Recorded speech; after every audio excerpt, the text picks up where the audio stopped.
Hello and welcome to the sound.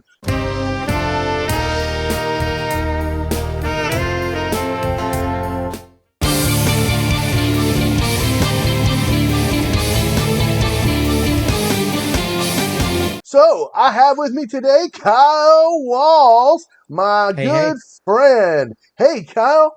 So do you remember we did that reaction a while ago, and it was that cool, the guy with the really cool voice and the acoustic guitar doing All Along the Watchtower like we've never Oh, heard it yeah. before. Yeah. Exactly. Yeah, yeah. Well, and I mean, it was a pretty cool rendition. I have a song Yeah. here that's a cover, and it's AC/DC covered as an acoustic love song. Ooh. And Ooh. so, and Ooh. so, so I Right. think, I think that this might be somewhat like unlike you've heard it before. It's a little different. It's a cover with a little bit of Yeah. a spin, but I'm just going to title it AC/DC covered as an acoustic love song. Anything you want to say about this before we hit play? Oh, I know AC/DC is hard to cover, which we can talk about later. So I'm excited to hear this because AC/DC is good to do differently, and so, yeah, this will be cool. All right. And so, without further ado, here we go.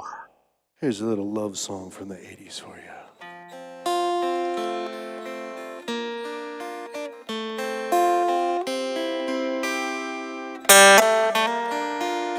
She was a fast machine. She kept her motor clean. She was the best damn woman that I've ever seen. She had the sightless eyes, telling me no lies, knocking me out with those American thighs, and taking more than a share. Had me fighting for air. She told me to come, but I was already there. 'Cause the walls started shaking, the earth was quaking, my mind was aching, and we were making it. You shook me all night long. Yeah, you shook me all night long. Working double time on the seduction line. She was one of a kind. She's just a mine on mine. Wanted no applause, just another course. Made a meal out of me and come back for more. Had to cool me down to take another round. And now I'm back in the ring and take another swing. 'Cause the walls were shaking, the earth was quaking, my mind was aching. We were making it. You shook me all night long.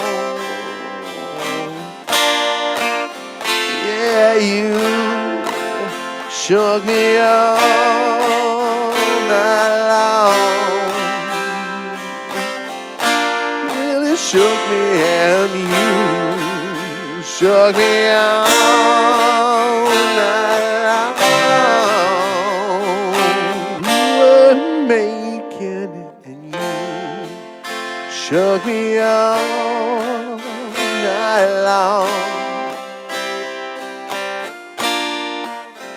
Yeah, you shook me all night long.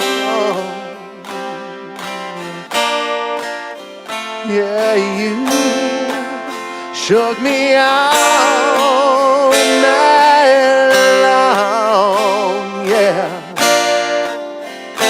Yeah, you shook me all night long. Yeah, you shook me. Yeah, you shook me all night long.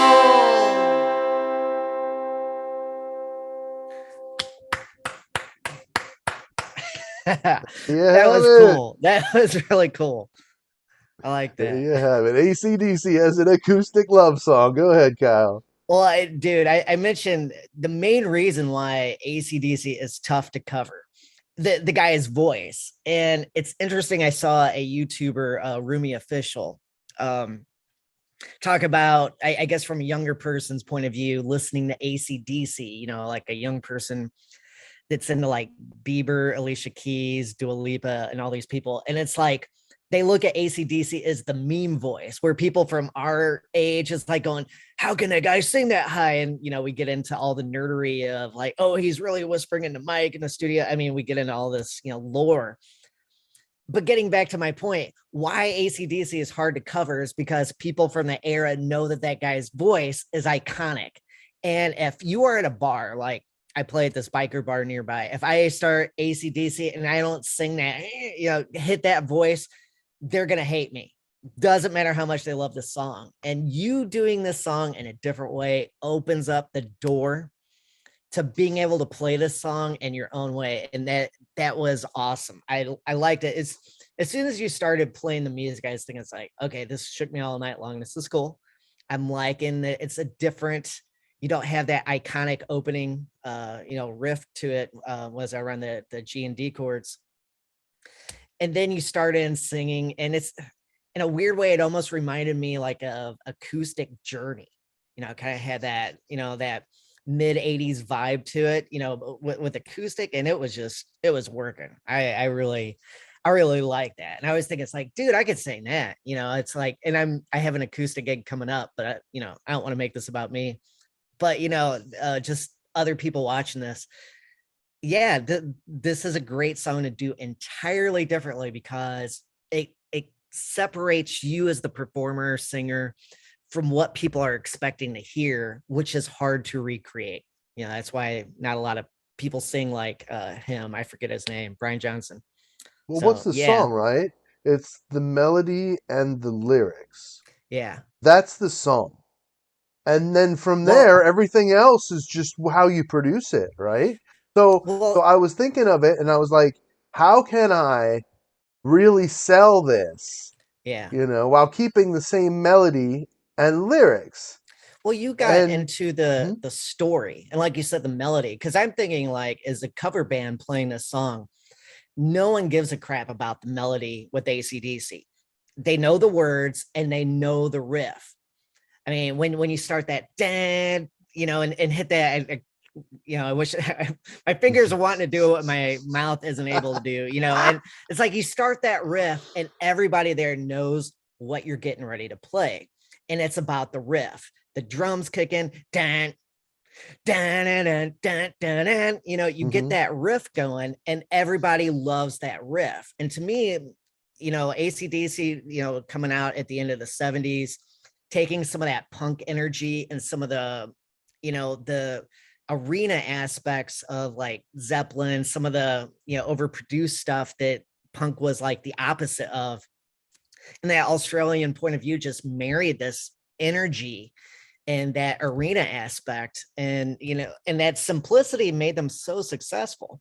But it's that rockin' vibe, but then getting back to what I said, I mean, you focused on the melody and the story, and that made it such a different experience to hear that song. That's I thought that was very cool. Well, so I had this friend that wanted to do a cover.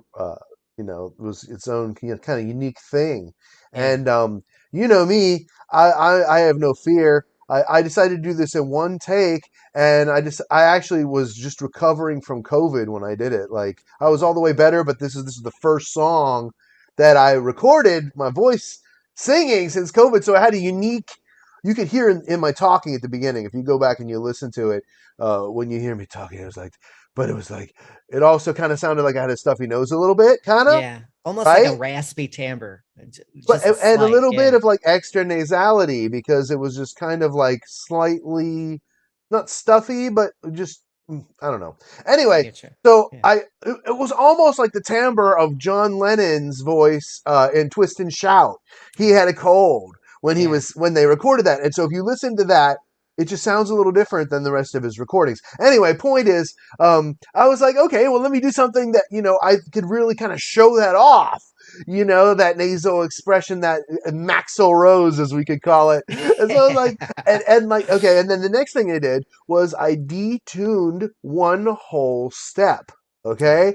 That's freaking crucial. If you're trying to sing something high, put it in your key. Don't try to like copy AC/DC's key, right? And then to offset that, I used my 6-string Nashville guitar rather than my regular 6-string guitar, and so there's like no bottom end on the strings. It's really like floaty and pretty, and there's no bass to it. I scooped all the bass out with the high pass filter. Yeah. Everything below like 80 or 100 hertz is just gone. It's not necessary for that because it gives it a softness without any of that rumble underneath. Yeah. And so that was really where I was kind of going with it. Just one take, I mean, why not? I mean, it was okay. It wasn't the best take I ever did in my life, but I think the aesthetic, it came across. And so I kept it. I'm like, yeah, let's keep it. Yeah, that's fun. Well, and I was thinking too, some of the things we were talking about before, that would fit so well in like cafes or things like that, people kind of chilling. You think it'd be funny? Like whenever the chorus hit and people are like, oh, I do know this song. Yeah, definitely. Well, and doing it like that, it's more inviting for people to sing along in a way that they feel comfortable instead of like screaming like you're at an AC/DC show or a cover band or something like that. That invited a different, and I try to think of how you described it, cutting the bottom end, like it made it more gentle, and to me that inviting aspect, I mean, I was singing along. I'm like, dude, that's fun to do that song that way. It's intimate. Yeah. It's intimate without even as much bottom as just a regular 6-string guitar. It's a different sound. Yeah. It's just the twinkle of the 12-string without the regular guitar. Anyway, I have an idea. Anybody comment if you want to see more songs done as acoustic love songs. Why not? Let me know. Comment the song that you'd like to see done as an acoustic love song. It might be really entertaining to check it out, or who knows, I might even do it. That's right. Give some ideas, and maybe if Matthew gets a fun one and you want us to collaborate, maybe I add some guitar, Matthew adds some voice. We both kind of do something, let us know in the comments. I'll be sure to, I'm sure Matthew will tell me if people say, hey, this would be cool. Kyle, rip some, guitar in this, Matthew had some sax or sing or whatever. That'd be fun stuff. I need to play sax more. So if you do acoustic love songs, see, then I'll add a lead. And if I do an acoustic love song, then you can add a lead. That would be, see, that would be, I smell something cooking now, Matthew. I like this idea. Yeah, that's cool. As an acoustic love song series. So what songs do you think would be cool done as acoustic love songs? Leave them in the comments below, and just whatever else you want to say. Please, I'm not getting enough comments on these videos, and it's your fault, so fix it, okay? Also, mash the like button. Please subscribe to Kyle Walz and me, links in the description, and we'll see you next time on the Sound Cover Reaction.